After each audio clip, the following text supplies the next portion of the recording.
मैं यादों का किस्सा खोलूं तो कुछ दोस्त बहुत याद आते हैं। मैं गुजरे पल को सोचूं तो कुछ दोस्त बहुत याद आते हैं। अब जाने कौन सी नगरी में है, आबाद है जाकर मुद्दत से। मैं देर रात तक जागूं तो कुछ दोस्त बहुत याद आते हैं। कुछ बातें थी फूलों जैसी, कुछ लहजे खुशबू जैसे थे। मैं शहर चमन में टहलूं तो कुछ दोस्त बहुत याद आते हैं।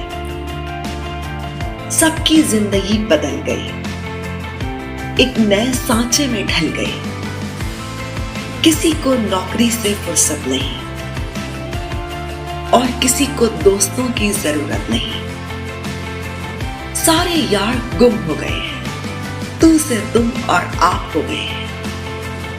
धीरे धीरे उम्र कट जाती है, जीवन यादों के पुस्तक बन जाती है। कभी किसी की याद बहुत तड़पाती है और कभी यादों के सहारे जिंदगी कट जाती है।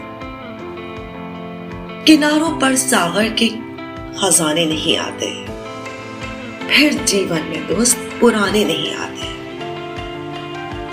जी लो इन पलों को हंस कर ऐ दोस्त, फिर लौटकर दोस्ती के ज़माने नहीं आते। फिर जीवन में दोस्त पुराने नहीं